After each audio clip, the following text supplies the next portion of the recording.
Hello mga kamigsipina diaries og karday nga video is very important ug namoy learnings nga makuha ani nga video.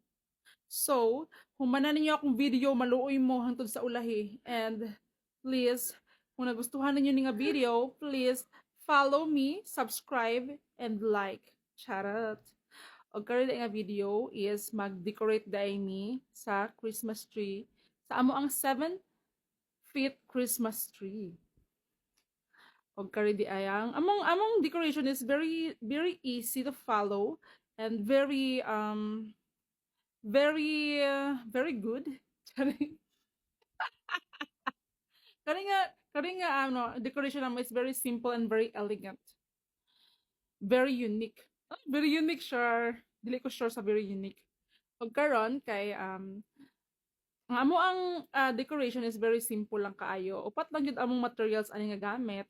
Number one is ang very obvious, the Christmas tree, Christmas lights, na napalit pa namo sa KCC department store, pinakabarato og pinakakompleto.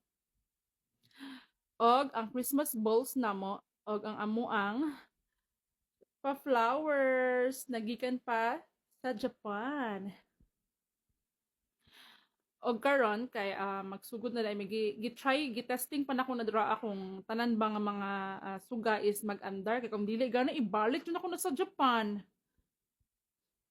Og karon maandar man pud siya kaluyan sa Ginoo.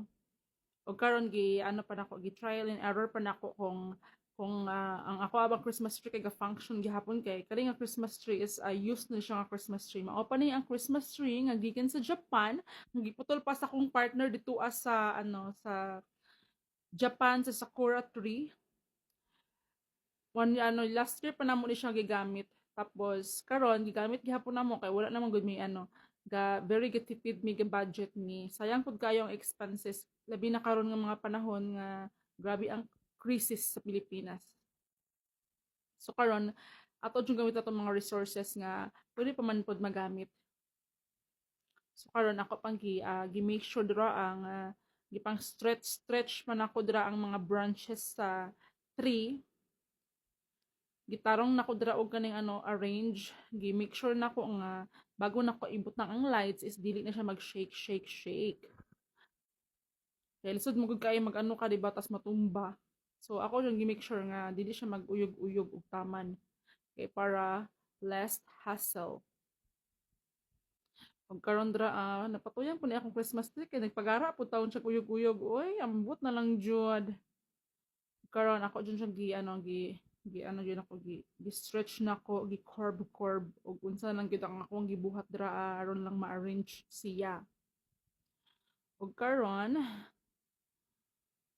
lisod man dai kayo mag kaning tawag mag-decorate og Christmas tree kay labi na sa pagtaod nimo sa Christmas light is very sensitive kaayo siya.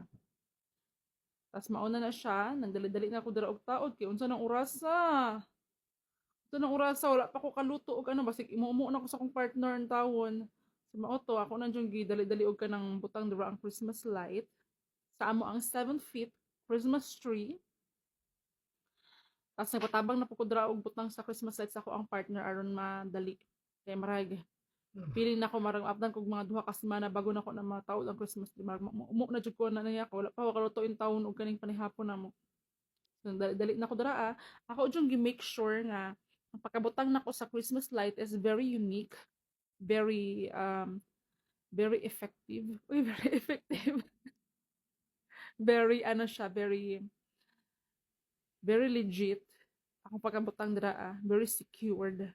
Tanan-tanan na lang jud ng mga security ako na jud gibutang dira para lang jud na isa lang jud kaagianan. Dili na ako magbalik-balik kay for less hassle and para ma-save ang time kay hago kaayo bayot magsigi og kaning balik-balik sa imong trabaho. May rabig maura po nimong trabaho. So ako nagipandar ang lights og very nice. Tanawan ninyo ang ako ang lights very very elegant. Og karon di ay mga kamiksipina diaries kung mapansin niyo kay ako ang gi-move ang amo ang Christmas tree. Among 7th feet Christmas tree, gi-move na ko sa 6th floor. Charot. Kay na-realize na ko nga layo man di kay ang saksakanan ani. Sa man pagsaksak ni. So from 10th floor, gibalhin ako sa 6th floor. Charot. Kay para maano na nako so karon nang dali na ko ana og kaning ano taod kunuhay sa ko ang mga Christmas bowls. First day na ako nga gitawod is katong mga dagko nga mga bowls. Second is itong mga pa-flower ni Mayor. Tapos ang third is katong mga gagmay-gagmay nga mga balls dura ang side. Ako lang yung gipang fill in itong mga gagmay nga balls. Make sure jud nako nga kanang na ano nasulod jud siya sa bangag ang katong mga ano mga small balls kay para walay mahay. Basig mangluod sila ba og dili na magbutang tanan, makaingon sila ansa man na pabor man na. Og finally nahuman na jud ko. Og mao na ni ang final touch. Ang nagsindi nitong ilaw, walang iba kundi ikaw. Salamat sa liwanag mo, muling magkakakulay ang Pasko. Dahil ikaw, Belle, ang star ng Pasko.